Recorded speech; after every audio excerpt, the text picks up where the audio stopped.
Hi, Mark White here, president and founder of Idaho Estate Planning, and that's what we do is estate planning.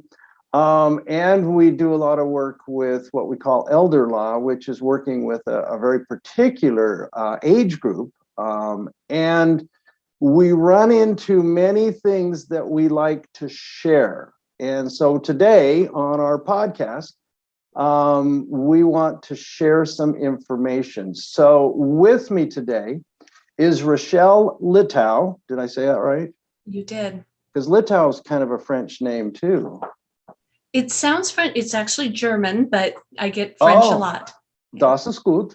And I have to read this. Rachelle is the consumer specialist, and we'll find out in a minute why that's important, of the Consumer Protection Division over at the Attorney General's office. And we're going to talk about, it's called the 6 signs. So that's a 5, 6 signs of a scam. And you're probably going to not believe this, I don't think, because people don't quite get it. These guys work overtime, and they want your money, and they don't want to work too hard to get it. So I think maybe that's a key. We'll find out in a minute. They don't want to work too hard. But Rachelle's going to walk us through the 6 signs and help us, because what is most of these by phone? You're going to tell us all this in a minute. We'll talk about that too. Okay. So help you to not get scammed. All right, so Rachelle, anything else you want to say about who you are, what you do? You know, I think I can just take it away. I will mention I am with the Idaho Attorney General's Consumer Protection Division. We have a number of consumer specialists within our division, and we protect consumers, businesses, and the marketplace from unfair and deceptive acts and practices. And we do that through education, dispute resolution, and enforcement. So I'm really excited to join your folks today, or join you, Mark. And there's people, I promise. There's people listening eventually here. I'm excited to talk to everybody today about scams and how to avoid becoming a victim, because it's heartbreaking when folks do. Yeah. So. And we always hear okay? about it after it happened. No, that's not true. I've had 2 call while something was going on, and we were able to kind of redirect that. But unfortunately, many folks, it's after it's happened. So take us through this. All right. So I'm going to go ahead and get my screen shared here. This way. There we go. I'm just going to make us little on the edge here for me so I can see. Yeah, as we said, today we're going to talk about how to spot a scam. And there are 6 signs that I like to share with folks on how to spot a scam and hopefully avoid becoming a scammer's victim. So scams, I mean, at their most basic, it is an attempt to steal from you. And it seems like there are a million of them out there. And our office hears about scams on a daily basis. And I get paid to know about all the different kinds of scams. But for regular people, trying to learn all these can sometimes feel a bit overwhelming. You know, you've got rental and lottery and puppy and romance and family emergency, you name it. They're out there, and trying to learn all the different ones, like I said, can be overwhelming. Okay, however, so go ahead. Are you going to tell us, because I now need to know what puppy is? I will tell. I will work that one in just for you. Very good. Very good. Okay, so but again, you don't need to know every single scam name or what the scams are in order to avoid falling victim to them.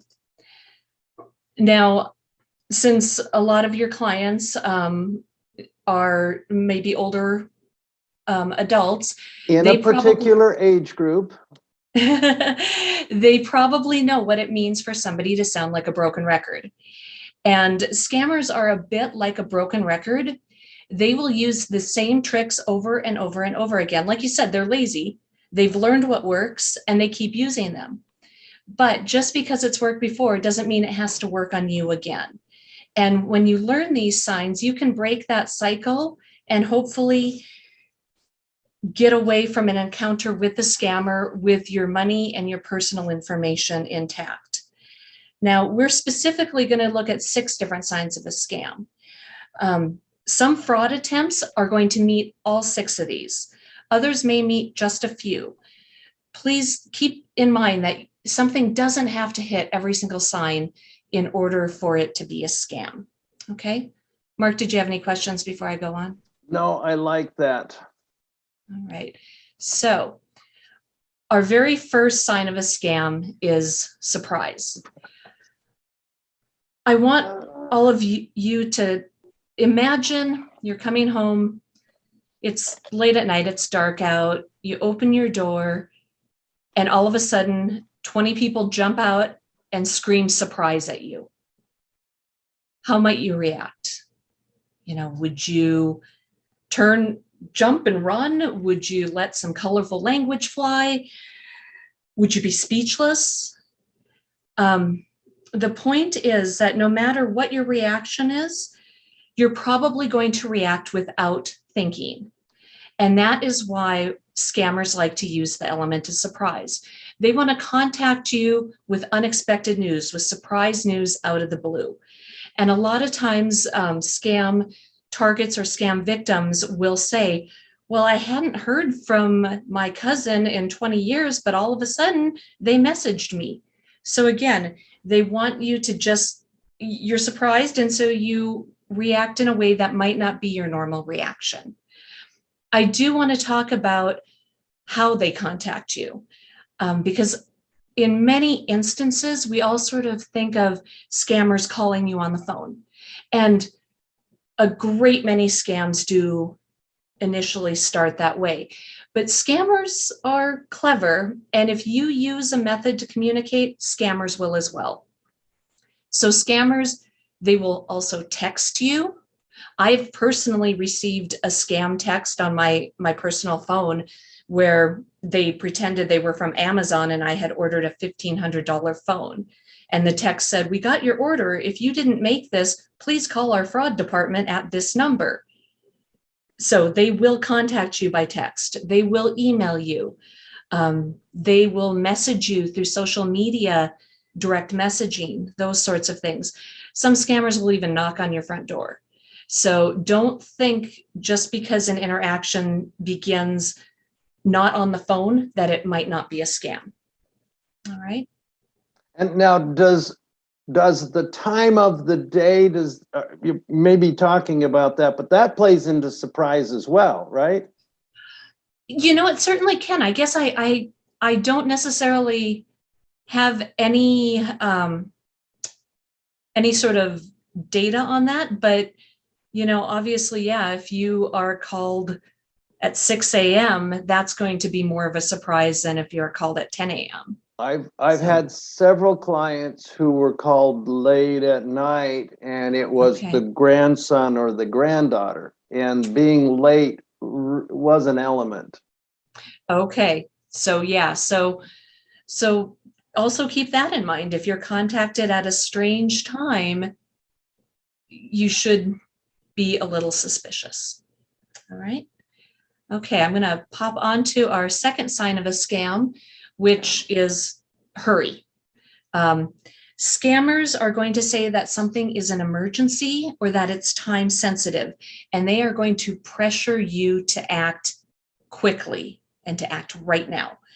And they're going to give you consequences of not acting quickly. For example, if a scammer is impersonating a government agency like the IRS or Social Security, they may say that if you don't pay them right now, your Social Security number is going to be suspended or somebody's going to come and arrest you. Scammers will also say that if you don't act immediately, you're going to miss out on some amazing opportunity. The next person in line is going to win the sweepstakes, something like that. we always encourage folks to, if somebody's really putting pressure on you to act quickly and without thinking it through, please slow that interaction down. Take a breath. Don't let anybody pressure you into acting without thinking. And I know that's sometimes easier to say than it is to do, but it's so very important. And this applies if somebody has knocked on your front door and says, oh, we were pouring concrete in the next street over, and we had leftover, and we can do your driveway for a deal, but you got to do it right now. Don't do it. Don't do it. If they are a social media contact and it's an old friend saying, hey, I received this great government grant, you got to contact this person, they can help you too. Again, don't let anybody pressure you into going faster than you feel comfortable with. Nothing is going to be so urgent that you have to act immediately in order to get the deal or not be arrested or whatever. We always advise that if you're feeling nervous about something or if you're being pressured, end the communication. Just say, thank you for calling. I'm going to check that out on myself. Hang up. Don't be afraid to be rude. Shut the door in whoever's face it is. They're in your door. You can close that door, and then check the situation out on your own. And Mark, you had mentioned the grandparent scam, and this is one those folks love to use the pressuring to act now with their victims. Oh, you got it.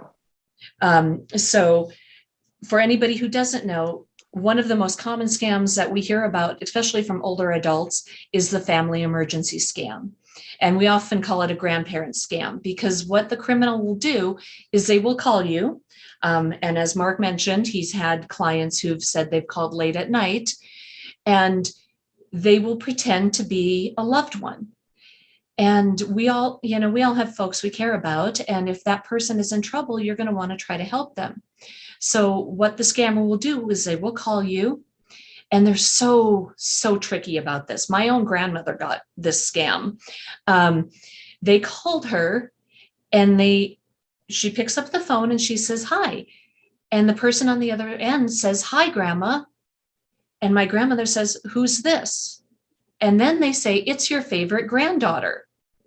And then you say the grandchild's name, and they hook you. And so you've given them your grandchild's name without even realizing you've done it. Again, because they've probably contacted you, they've surprise contacted you out of the blue, and now they've got the name. And you've given them just enough information for them now to play this out. And that sounds silly, but it is just enough. It is. And then what they will say is that they are in trouble. Maybe they claim they were on vacation in the Caribbean, and there was this huge misunderstanding, and they need money. Otherwise, they're in jail and they need to be bailed out. And so they're going to say, you have to give that money to us immediately. We need, please hurry. I'm in jail. It's awful. And so that is one of those that is classic in the pressuring you to act now. Okay. Mark, do you have anything to add or questions before I move on? I know a gentleman that sent off $2,500. Oh, I think there was an accident. Okay. And the sheriff was going to haul him in, but if they could help pay the cost, I can't remember everything, then they would be okay. Yeah. In fact, let me give the phone to the sheriff and he can explain what needs to happen. Again, they are so tricky. And keep in mind, scammers will follow the headlines. So for a while, within the last year, we've had folks report to us that they've received a call like this, and the fake grandchild will say, I've got COVID, and that's why I sound weird, and I need money because I have to quarantine. They will use the headlines in order to make it sound believable. All right, I'm going to pop us to sign number 3. I like to think of this as what's your number? Scammers want personal information, and a lot of times these are your digits, and it could be your social security number, Medicare number, credit card, bank account. If it's a number that you don't want, posted online or, hanging from a sign out in front of your house, it's a number that scammers like to get. And if you provide those kinds of personal numbers and that personal information to a scammer, it does greatly increase your risk for becoming a victim of identity theft. We often hear of this, particularly for scammers who are impersonating government agencies, such as IRS, Social Security, that sort of thing. Just a couple comments on that. Most government agencies are not going to initiate contact with you by phone. If you've ever had to try to call the IRS, you're probably not getting through right away. So just keep in mind, they're probably not going to call you. And they're also, a legitimate government agency isn't going to threaten you with anything. And I do want to mention, if you do get contacted by phone, please remember, you can't always trust your caller ID. Scammers have the technology to spoof a number, is what we call it, SPOOF, spoof. So they can make it look like they are calling from a local number when really they're calling from out of state, or more likely even overseas. Yeah. Over the last year, we have had Idahoans contact us because they received calls where the caller ID said Idaho Supreme Court. We've also received, and we've also received calls from folks who have said that their caller ID said it was our office, the Attorney General's office. So which is concerning. You receive a call and your caller ID says Idaho Supreme Court, it makes you a little nervous. So if you receive a call like that and you think that a government agency or a business might be trying to contact you for some reason, again, end that conversation. You're within your rights. You can say, thank you for calling. I am going to check this out and I will call you back. And then hang up, do your own research, look in the phone book and find the real phone number for that agency or that business. Go to the agency or the business's real website. Don't just Google the number. Yeah. So I think you've heard about that one. It sounds like, Mark. Don't just Google the number, because scammers, we've had reports where people will Google Amazon phone number and a phone number will pop up and then they call it and it's not Amazon's real number. It's a scammer. And then they just. So a thought, and I know that there are some that won't listen to me. I get that. The thought is, don't pick up the phone. And don't try to call them back. Don't do anything. It's a scam. I know from the legal standpoint, IRS, if they want you, they will send you a certified letter. If it's really bad, you're going to get a certified letter.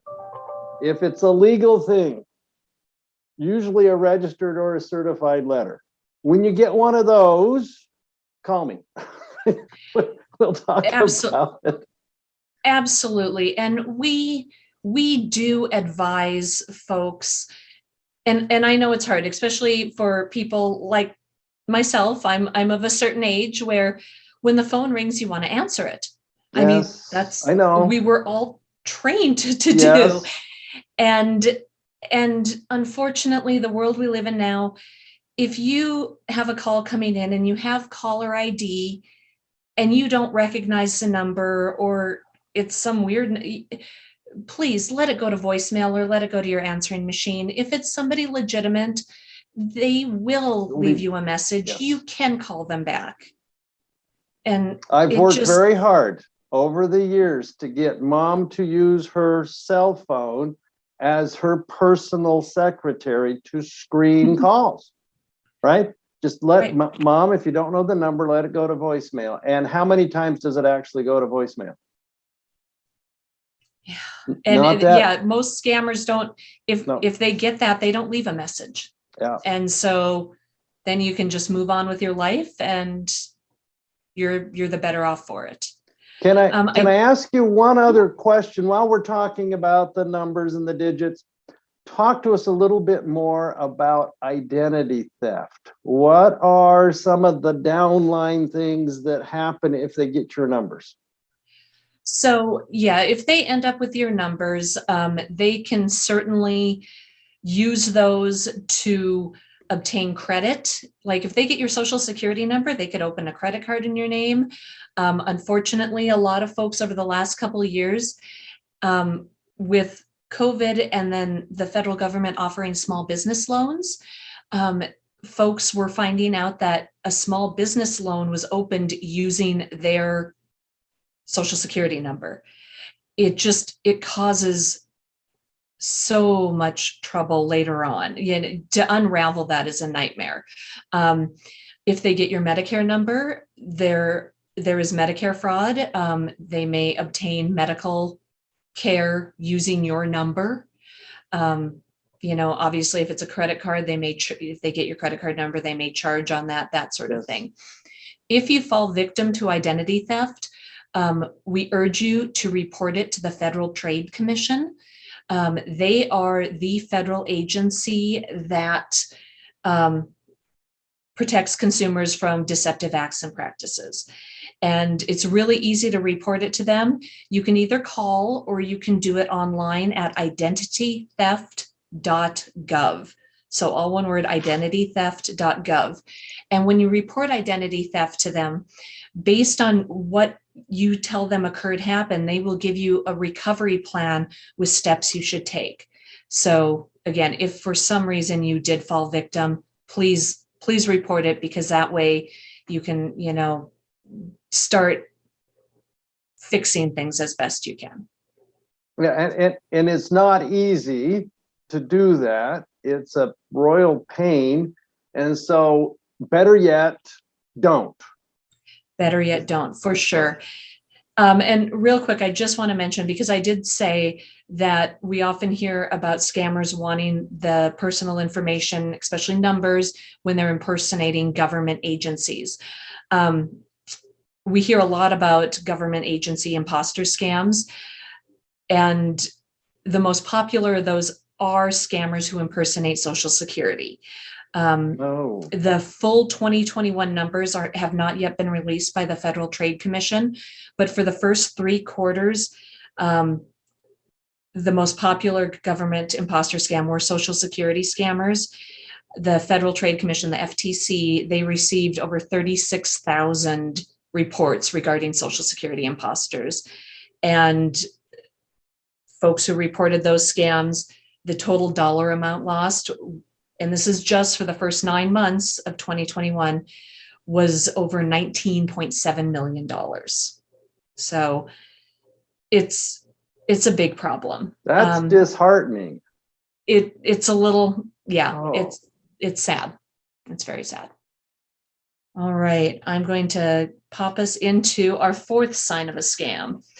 And this one seems very obvious. I like to think of it as pay up. Scammers are doing this because they want your money. And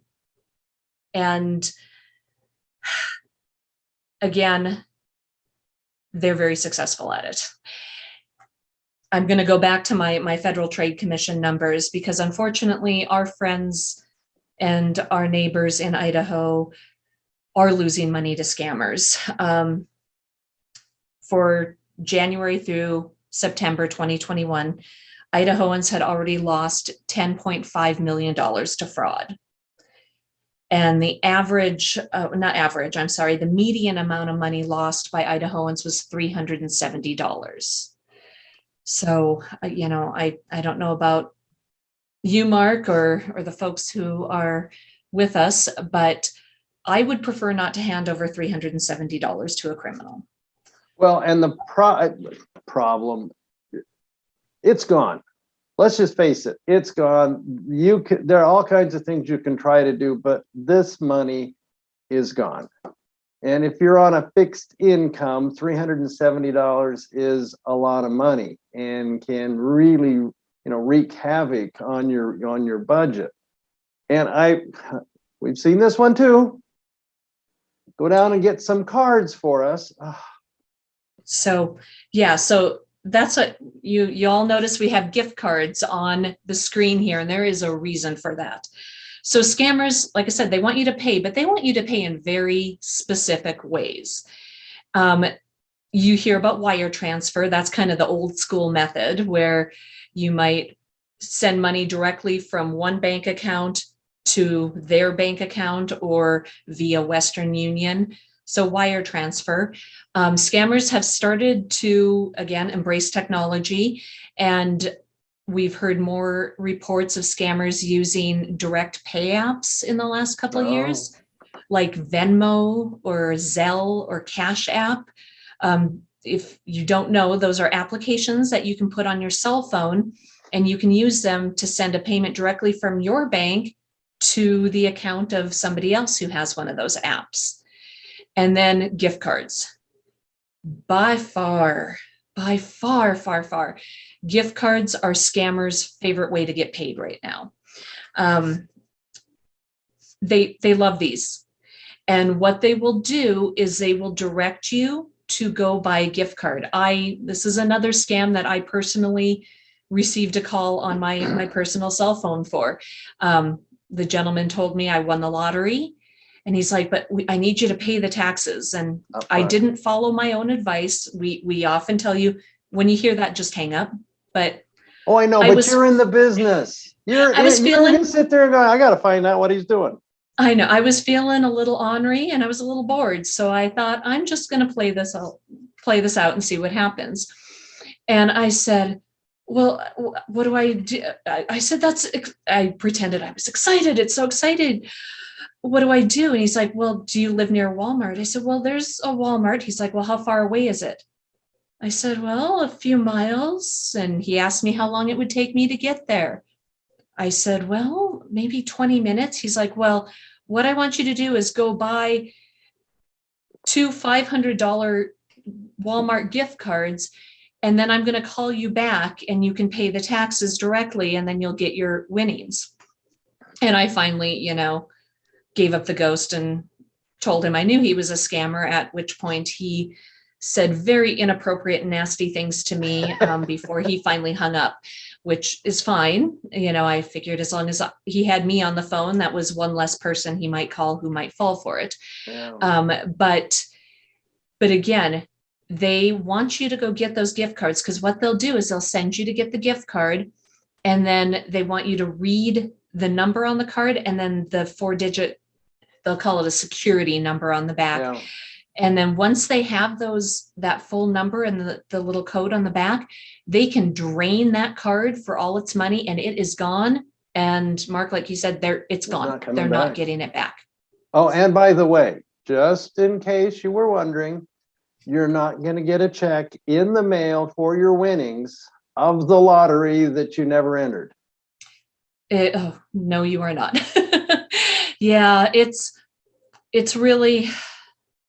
Yeah, they will use this, sometimes they'll pretend to send you a check, so you're thinking you're getting money, but then they'll ask you to deposit it and then send back the taxes from those winnings. What's going to happen is you're going to send them money. They've got your money that you've sent them directly, and then the check that you cashed will end up bouncing a week later, and you're out what you sent them, and you're not getting it back. Now a twist on this, I don't know if they're doing, because this was a number of years ago. We had a client that got a sizable check, and we tracked it down from a real bank, probably a real bank account. And we called you guys, actually. I don't know that you were there, but we talked to you, and they go, oh yeah, this is common right now. And really what they're after is your bank information. If you deposit the check, the money will be gone, and they have your bank account information. I was like, Oh, I hadn't even thought of that. Fortunately, the client had called us and said, what do you think? And I said, well, I don't like it. But we were doing our homework and, oh yeah, that's a real bank. But we did call, and one of your folks said, no, don't do it. I don't know if that's popular anymore. It was popular at the time. I have not myself heard of that one. But it certainly makes sense. And again, yeah, then when you cash it, a lot of times, yeah, your account number gets stamped on that. They get a copy of the cash check, and then they have those numbers. Remember, what's your number? They want those digits. Yeah. So yeah. I predict it will make a comeback. I hope not. Would not doubt it. Things seem to go in cycles. They really do. I could just see somebody going, oh, we haven't tried that one for a while. Oh, it's terrible. One I do want to mention while we're talking about scammers getting money from victims are romance scams. Oh, we had one of those too. See, and I think a lot of times older adults are not necessarily on the lookout for these. Obviously, online dating is huge, and it's not just for young people these days. And these romance scammers, they're playing the long game with their victims, because what they'll do is they'll meet someone online and they will groom that person. They will be super charming. Explain groom. Oh, okay. So they will be super charming. They will totally get you. They will talk to you for weeks or months, even share stuff about their lives. You get to know them. You are invested. You think this person is the bee's knees and the best thing since sliced bread. And after they've done this for a few months, that is when they swoop in to ask for the money. And they will always have had either some excuse where they couldn't come visit for X reason, or they couldn't video chat for X reason. Or they need money to come see you because of that break in the technology. Exactly. So after a few months, and after you trust them completely, that is when they will say, I want to come visit, but I just don't have the money. Why don't you Venmo it to me and I'll buy a plane ticket? And you Venmo it, you never hear from them again. Or they'll say they experienced a family emergency. There was a reason why they couldn't come. Oh my goodness. Yeah. And because of this family emergency, can you please send me money? And if you send money, they'll either disappear or they may ask for more once they know that you're on the hook. And I think more than any other scam, the romance scams, I find them heartbreaking. They're so cruel. These people are just cruel. They are cruel. And, I think a lot of folks, it's been a hard couple of years for a lot of folks, and a lot of people are lonely. And to take advantage of that is just so mean. And again, these people they're criminals. They're trying to steal. They don't care. But keep in mind, it's not just young people who fall for romance scams online. It can be folks of any age. I want to harken back to those FTC numbers because I find this number shocking. Again, first three quarters of 2021, so January through September of 2021, for people ages 50 to 79, romance scams were the top monetary loss area reported to the Federal Trade Commission. People from 50 to 79, I have to double check my notes, they lost $217.15 million to romance scams. Over 217 million lost. It's just... It's heartbreaking. It is. And again, I think a lot of this is because you're emotionally invested and you trust this person, you are more likely to send them money. And that's why that dollar amount just goes up, up, up, up, up. Oh my goodness, that is... And I have heard of one where they rebuffed her, in this case, her daughter, trying to explain to her that, Mom, this is a scam. And of course, no, she knew better than her daughter. Of course. And that's a great segue to our fifth sign of a scam, which is secrecy. Oh, A yeah. lot of romance scammers will tell you to keep the relationship secret. Can't A tell lot people. of these, yeah. And it's because they don't want you talking to somebody who might see through their deception. So like you said, you had the woman whose daughter couldn't convince her that it was a scam. She saw through that scam, but I'm sure by the time she tried to convince her mom of that, her mom was so emotionally invested that she, like you said, she wouldn't believe her. It's a grandparent scam. They use this one, secrecy, in this one too. You know, the fake grandchild will say, please don't tell mom and dad, I'm so embarrassed, that sort of thing. In those government imposter scams, they'll say, well, you know, you're involved in a criminal investigation, and if you tell anybody about what's going on, we're going to come arrest you. You know, they want you to keep everything a secret, because that secrecy allows the criminals to continue to trick you and to trick others. And so, you know, we always encourage folks to talk about scams. If you're ever involved in anything that feels weird, please, you know, go to someone you trust. You know, you can always, if you get a weird call or a weird email or text message or whatever, you can always call our office. We are more than happy to talk through things with you, because we tend to hear about every scam that's going around. You know, Mark, it sounds like you are there for your clients as well. Please call. Yes, we have put that out there a number of times, and we've had people call, but call. And these do not survive the light of day, right? Right.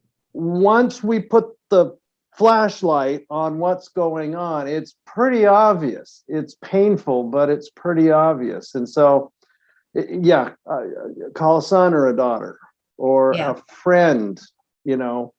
Your attorney's fine. What's that? A neighbor. Yeah. And again, our office is there. We are more than happy, like I said, to talk through something with you, you know, kind of give it the sniff test, I guess, because we hear about everything going around, it seems. One of the challenges with a particular age group, it could be that 59 to 75 or 79, you'll be embarrassed. And you will. You'll be, I know that. I appreciate that. But it's better to be embarrassed up front, because so you know, we don't care, right? You're going to feel embarrassed, but we don't care. It's better to be a little embarrassed than it is to be, you know, taken advantage of. And that's what they're counting on with the secrecy, is that you will be embarrassed to tell anybody about it. And oh my, it's okay. Yeah. And just call. And that, anybody is a potential scammer's victim. These folks are career criminals. They are professional criminals. They do not get paid unless they take your money.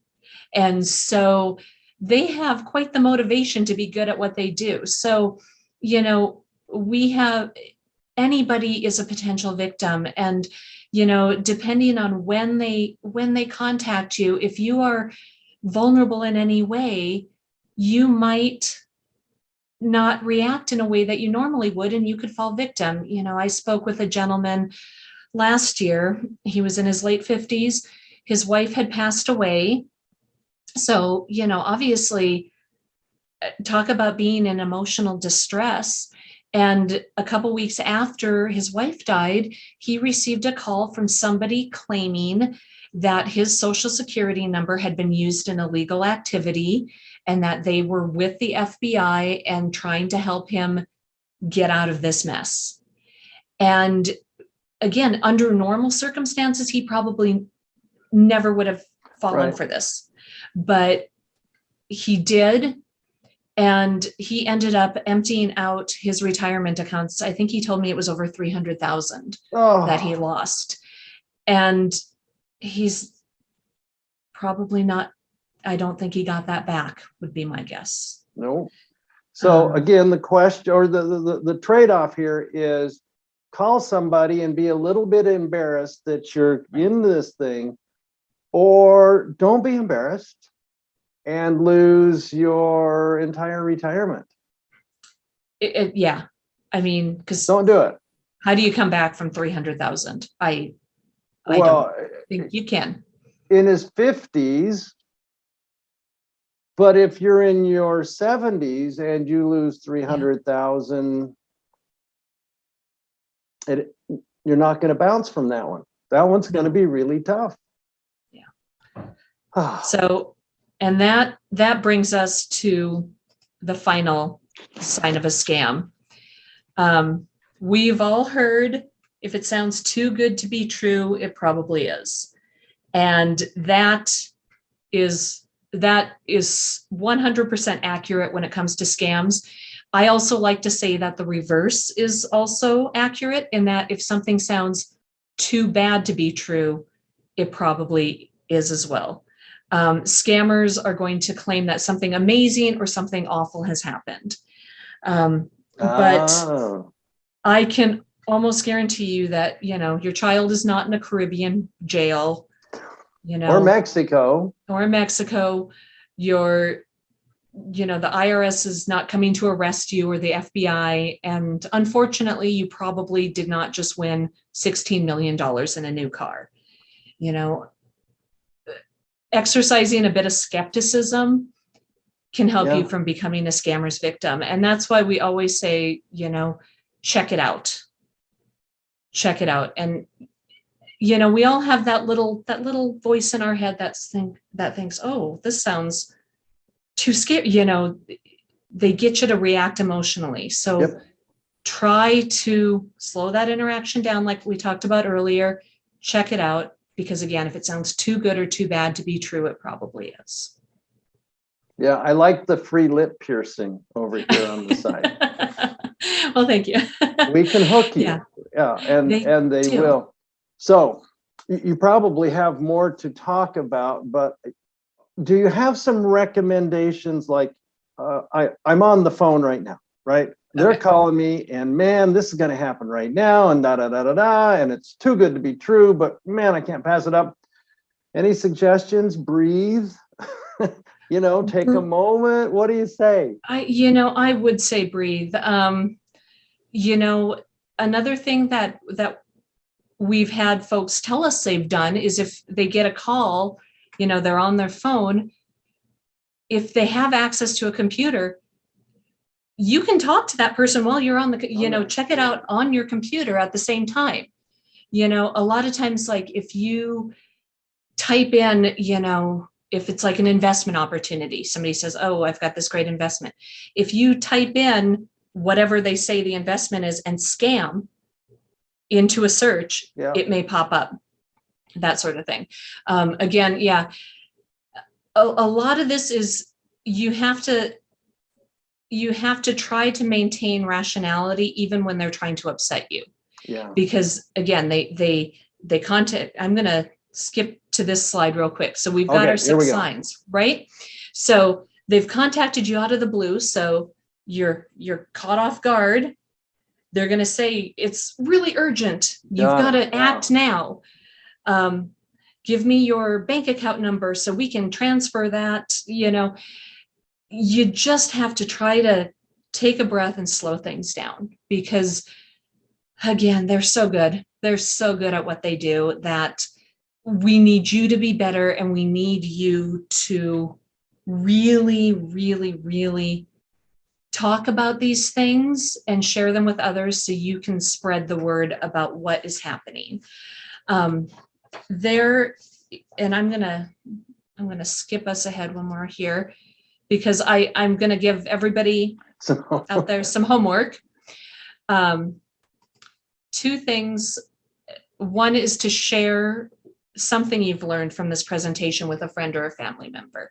Oh, and please do. And when we do estate planning, we love them to have conversations with the kids so that they at least begin that dialogue. this would be huge to begin that dialogue. Because then you let the kids know, I've learned this, and the kids can go, yes, mom, that is correct. You can call me anytime. Right. And begin the dialogue. And it's wonderful. And I'm going to look to my note real quick here because, okay, there are studies that have been done about scams, and it's been found that when people know about a scam, they are 80% less likely to engage with a scammer. And if they do engage, they are 40% less likely to become a victim. And so that's why we always encourage you to share information about this with your friends and family. I know most of our audience is probably older adults, but scammers are also targeting younger adults. Yeah. And according to the FTC, younger adults actually report losing money to scammers more often than older adults do. I don't know if it's because they're less embarrassed or what the situation is, but they do report losing money more often. However, when they do report losing, they lose less money than older adults do. If you are retired, you've had decades to, grow your savings, grow your wealth. And so there is more money there for a scammer to steal. But you certainly don't want your son or daughter or grandkid to fall victim to a scam either. So it's good for them to learn about it. The other homework for you is that please report scammers to the Federal Trade Commission. They have a really great website where you can do that. It's reportfraud.ftc.gov, reportfraud.ftc.gov. And if you just go to their plain ftc.gov website, there's a link there, and you can do that. And if you ever lose money to a potential or to a scammer, please report it to your local law enforcement. File a police report. When you lose money, I mean, that becomes like, that's a criminal problem. Our office enforces civil statutes, so we're happy to talk with you about that and give you tips on where to report, but you definitely want to call your local law enforcement and file a police report. The chances of getting that money back are very slim. Yeah. However, it does sometimes, it's not, it's like lightning striking. It may happen, it happens occasionally. And it also, by reporting it, hopefully you can prevent somebody else from becoming a victim. This is, by the way, like wearing your mask now. A mask doesn't protect you nearly as much as we'd like it to, but it does protect other people. This is one of those things that you can do to help other people. Even if the likelihood of recovery is small, the more people know about it, the better off everyone's going to be. So I can attest to that and add my my affirmation. Please, I know it's embarrassing, and I know you just want to go into a corner and shrivel up and die. Don't do that either. But call somebody and report it. Just cuss. And that I didn't look at this before we started today, and I should have, because I don't remember exactly what it's called, but I believe it's AARP that now has an online support, kind of a support group setting for people who've become victims of scams. So, if you fell victim and, you want to talk with folks who have experienced the same thing, check out AARP's website. Because I believe they recently started something like that. So I would encourage you to do that. Okay, couple of other things that we've seen don't quite fit into some of the stuff, although the protection is still the same things you can do. One is email is still big. We get emails all the time that come in, they look just fine. It looks like a Microsoft logo on it, but there's often a misspelling. or just an error, don't click on the link. Almost ever. We have some folks that help us with our computers and that, and I gotta say, probably never is a good one. And if you have a question, actually, you can call Bill in my office. He's really good at this. But that's another one to check out with family. Those, and then I did the same thing. I got a text here, click on the link because you're getting this, blah, blah, blah. I'm not expecting anything from anybody, you know, by that name particularly. You know what, and be honest with you, it didn't have a name on it. It's just, there's a delivery, you need to click here.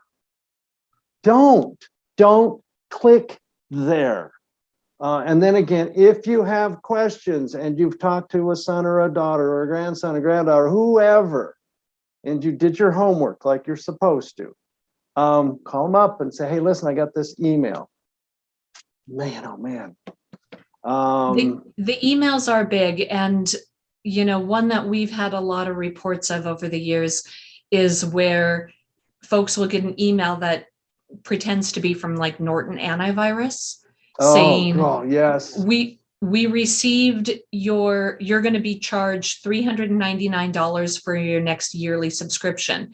If you do not want to renew, call us, or if you did not order this, call us and cancel it. And then whoever gets the email, there's a number in that email. They call that email up. I'm sorry, call that number up from the email. yeah. And the person will say, oh no, we already charged you. What, give me your bank account number and I can refund it. That. Oh. And so they get what's your number? They want those numbers, those personal information. They get the number, and then instead of refunding you, that's when they actually steal the money. Now they've got your number. Oh my gosh. That's terrible. Anything like that happens, you would want to call your bank immediately. Yes. Immediately. Yeah. Now, can I ask one? There was one that was big. I haven't heard much about it, but we had some folks that we've noticed there's an error on your hard drive. And we can fix that if you allow us into your computer. Yeah, we call those tech support scams. Yes. Yes, those I haven't had a report of one recently, but they kind of circle around. And yeah, what happens is you're surfing the internet, you're online doing something, and all of a sudden a pop-up screen appears on your monitor and it will say, you've got a virus. And sometimes they will use like a Norton or an Avast, or they'll use like the logo from a real antivirus company to make it look real. And it says, you've got a virus, call this number immediately. And you call that number, and a very, very kind and helpful tech support person will talk with you, and they'll tell you how to let them remote into your computer to get rid of the virus. So, you know, they'll have you read off your IP address or whatever, and they'll give you directions on exactly how to do this if you don't know how. And then once they can remote into your computer, they can steal everything that's on that computer. So if you save your tax returns on your computer, they're gone. Your bank account info, anything that you've got saved on that computer, they can take. So yeah, that one goes around here and there. You know, if you get any sort of alert like that, usually your antivirus company is not going to ask you to call them. Nope. You're best off, you know, if you're a little technology challenged, which I get nervous when I see things that might be a virus or, you know, malware or whatever. If you need to, take it to a local computer repair company, have them run a scan for you, you know, but if you feel comfortable, you can run your own virus software scan, your own malware scan. If anything weird pops up, let it clean it. But yeah, just don't be calling a number that appears on your screen. And a recommendation, I know this is a pain in the backside to have a service that, such as the Norton or Avast or something, I know because you got to pay for it. It's okay. If you're going to have a computer and you're going to use it, it's okay to put a little bit more money out there to protect you. And if you hire an outfit to do that, that's okay too, because they know what they're doing. Yeah. Yeah. It's better to be safe than sorry. And it is. And technology changes so quickly that it's hard for any one of us, unless you're in us a technology normal folks. Yeah. Rachelle, us normal folks, it's hard for us to keep up with all of this. It is. Oh. I agree wholeheartedly with that. No. Okay. So I'm going to just pop me to the last screen. All right. Yes. So yes, Excellent. puppy scam. And unfortunately, our office has received reports of Idahoans falling for this over the last couple of years. Throughout COVID, people have been buying and adopting pets left and right. We all want a little furry family member to, help brighten our days. And scammers realize this. So what happens with a puppy scam? Let's say, and the one I'm thinking of that I know occurred in Idaho, this couple wanted a beagle puppy. They found a supposed beagle breeder online and were communicating with them. And then the breeder said, okay, the puppy's yours. We need you to pay. So they, I think, wired money. I can't remember if it was Wire or Venmo, but they sent money to this supposed breeder. And then the breeder had the money and was like, okay, we're going to fly the dog to you. Because this is always like they're flying an animal in from another state. So we need to buy a special crate for the airline. So they ask you for more money. And then they'll say on the day of the flight, they get to the airport and they'll be like, oh, they're asking for a special certificate proving health or who knows what. Oh, and they'll ask you for more money. And you send all this money to this supposed breeder. There is no puppy. Never was. Never was. If I'm recalling correctly, I believe local law enforcement, I'm trying to remember if, I think they've had reports of folks actually showing up at the airport expecting a puppy. Yeah. And not getting it. I remember, it's been a couple, 3 years now, but I remember reading about this. I don't think I've known anybody, but they were going to meet them at a particular place just off the freeway. They picked a parking lot. We're going to meet you there.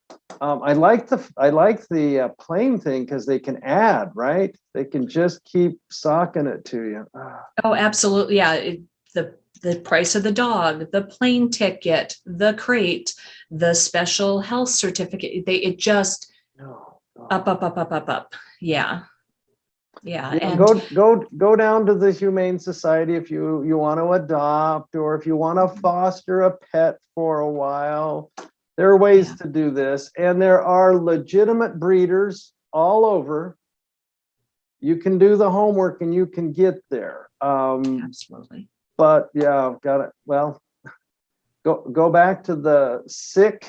I call it the sick signs now. SICK, the 6 signs of a scam, and walk through that. I love those, and we're going to take those and print those and shoot them out to our clients and make sure that they remember to log on to this and see it.